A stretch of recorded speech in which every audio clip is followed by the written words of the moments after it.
Olá, tudo bem? Vamos continuar conversando hoje acerca de Pitágoras de Samos, né?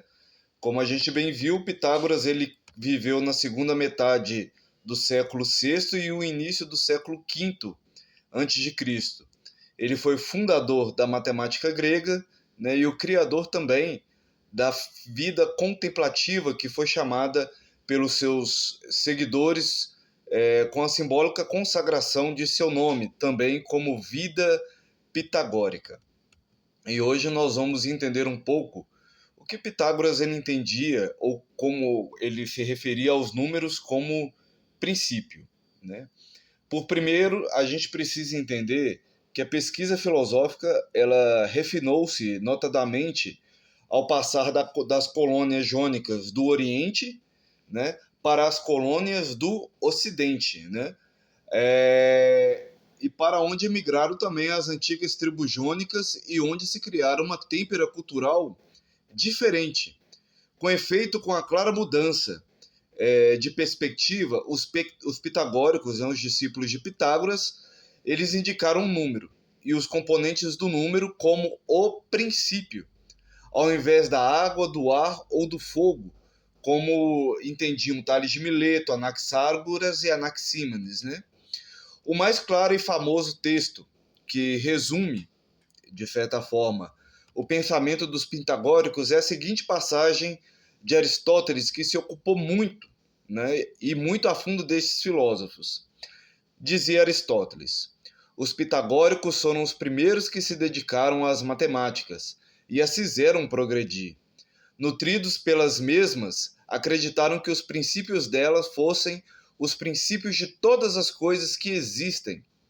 E uma vez que nas matemáticas os números são, por sua natureza, os princípios primeiros, precisamente nos números eles acreditavam ver, mais que no fogo, na terra e na água, muitas semelhanças com as coisas que existem e se geram.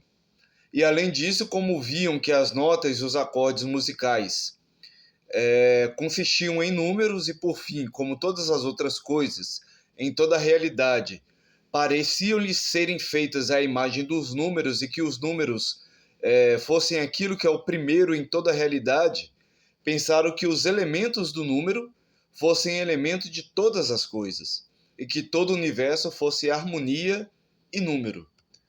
À primeira vista, essa teoria pode causar uma certa estupefação, né? Na realidade, a descoberta é que em todas as coisas existe regularidade matemática, ou seja, numérica, deve ter produzido uma impressão tão extraordinária a ponto de levar à mudança de perspectiva da qual a gente já falou, né? E que marcou uma etapa fundamental no desenvolvimento espiritual do Ocidente. E quando eu falo espiritual, eu não estou falando de espiritualidade, eu estou falando de intelectualidade e racionalidade. No entanto, deve ter sido determinante para isso a descoberta de que os sons e a música, a qual os pitagóricos, né, dedicavam grande atenção como meio de purificação e catarse, são traduzíveis em determinações numéricas, né, ou seja, em números. A diversidade dos sons produzidos pelos martelos que batem na bigorna depende da diversidade do peso dos martelos, que é determinado segundo um número. Ao passo que a diversidade dos sons das cordas de um instrumento musical depende da diversidade do comprimento das cordas, que é analogamente determinado segundo um número, né? Além disso, os pitagóricos eles também descobriram as relações harmônicas de oitava, de quinta e de quarta, bem como as leis numéricas que as governam, né? De 1 para 2, 2 para 3, 3 para 4 e assim por diante. Não menos importante também deve ter sido a descoberta incessante e determinante do número nos fenômenos do universo.